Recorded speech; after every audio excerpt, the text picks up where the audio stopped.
So today I'm gonna make a Super Mario Star cake, or attempt to, with fondant, so this could get a little messy. And the first thing I want to do is grease this pan.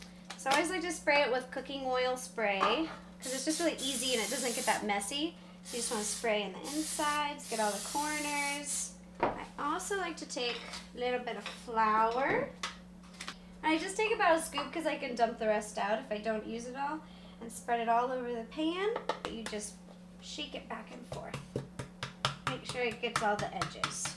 Because when you work with a weird shape like a star, or if you do a heart or something, the cakes don't tend to pop out as easily, so using flour really helps. Done. Next part, cake mix. I'm just doing something really easy. These are like $1 cakes from the store because I'm more focusing on decorating the cake versus a homemade, made from scratch masterpiece. So we dump all that in there. And then you add 3 eggs. First egg. And try not to get any shells in there. Someone may have gotten a shell in there one time. I don't know who that was though. Second egg. Boom! And third egg. Boom! Now you add 1 1/4 cups of water. Ooh. And now, they said any type of vegetable oil. 1/3 cup. Come on. Boom. Now you're supposed to mix it for about 2 minutes on low, and if you don't have a mixer, a beater, then you can just use a whisk. These work fine too, but I'm kind of lazy, so I'm going to use one of these.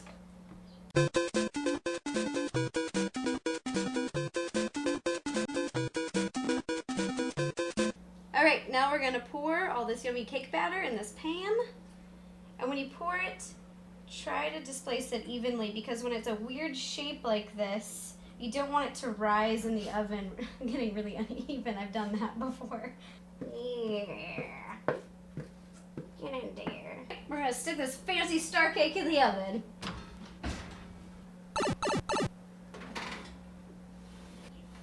And make sure you use hot pads when you take it out of the oven, people. Please, okay?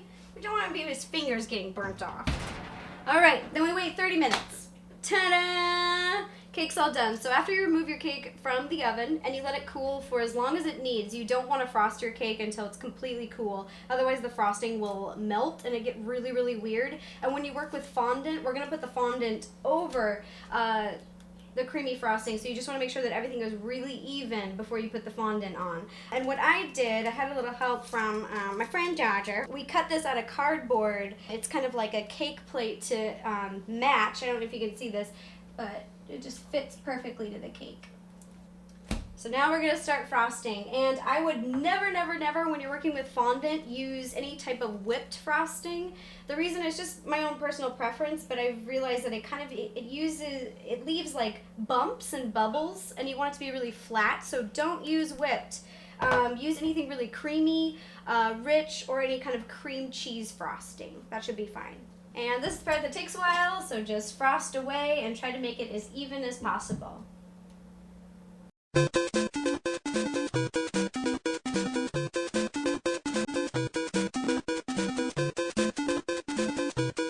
I think is as flat as I'm going to be able to get it. So now you want to put it in the fridge, because before you put fondant on top of your cake, you just want the icing to be kind of chilled or cold. While my cake is getting nice and cold, while the icing's getting cold, it's going to take about a ½ hour, so I'm going to play some Super Mario World. Oh yeah! It's my best friend! And he's hungry. Oh no! I got this, guys. Oh. Yeah! Victory! Now, I'm back on my mighty steed. There's nothing we can't do together. And I made it with my Yoshi. Your second Yoshi. Hey, we're gonna talk about that. That never happened. Just took the cake out of the fridge. It sat in there for about 30 minutes, and look how smooth this is. I don't know if you can see it, but just all the little edges are a lot smoother. The fondant is gonna sit really, really nicely on top of there. So I'm gonna put this down. And before I take out the fondant, I took the cake tray, washed it out, and I'm just gonna mark. And I laid down wax paper so that the fondant doesn't stick to the table.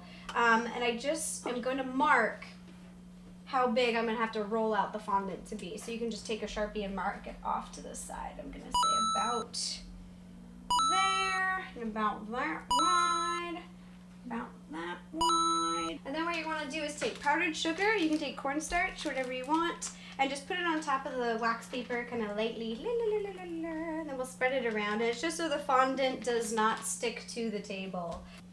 And then if you are going to dye your fondant, which we're not going to do today, because today I already have its pre-dyed colored fondant. It's yellow for our star cake. But if you don't, if you just get the white fondant, what you're going to want to do is kind of dip your fingers into like a Crisco, a vegetable shortening, and rub them like this, just to get them kind of a little bit greasy, so that when you're dyeing the fondant, it doesn't stick to your fingers, because you're going to have to work more with your hands. Or you can wear gloves, but I prefer to work with the hands. It's just a lot easier for me. Because sometimes the gloves get stuck to the fondant, and then you've got a big mess. It's not fun. So, fondant right now is hard as rock. So you have to put it in the microwave, and you're going to put it in for about 10 seconds. You just want to make sure not to put it in for too long, because it will get kind of liquidy. All right, just heated it up. That's a lot more easy to work with. And you're going to flatten it out a little bit. And the hardest thing with fondant and why it's so tricky and why I think sometimes it's a pain in the butt to do, rather than just to use yellow frosting, is that it cracks. And most fondants do not come flavored, so that if you'd like to flavor them so they taste a little better, kind of like, then you're just going to have to add flavor to them. Roll this out, and I might need some assistance from Dodge, if you help me, maybe.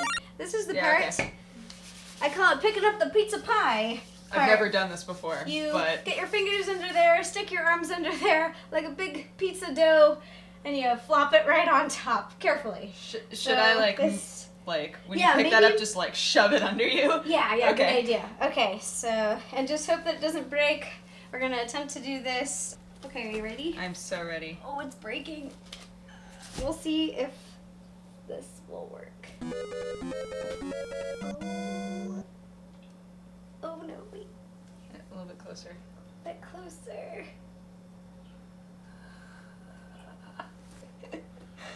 So the fondant definitely broke on this one.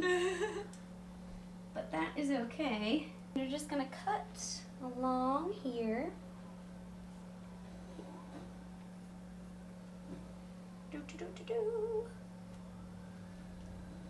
All the fondant is still moldable. And then I'm going to fill in the little gaps. I'm going to take this, I'm going to fill in these gaps.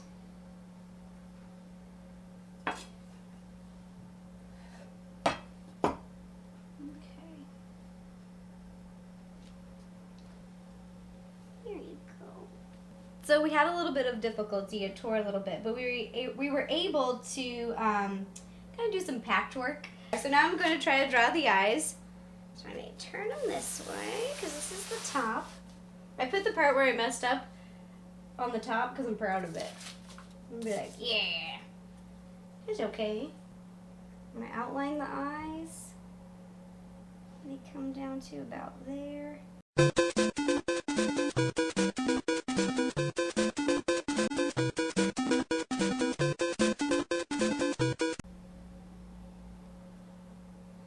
Aww.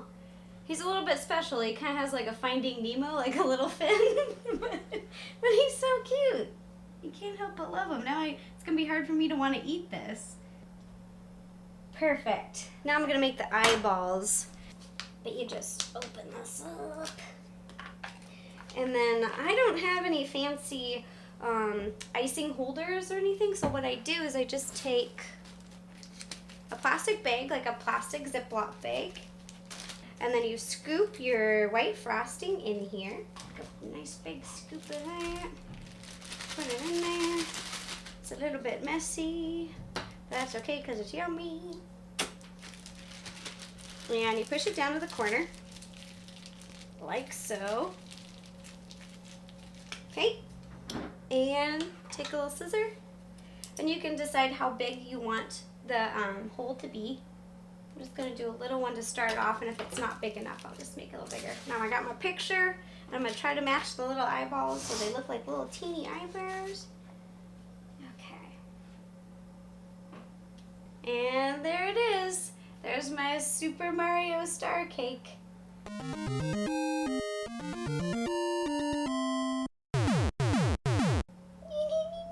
I hope you guys enjoyed this. Let me know if there's any other cakes that you would like to see me bake. I have so many in my brain right now that I can't really pick one. So let me know. Leave me a comment. Let me know what nerdy baking yumminess you would like me to make for you.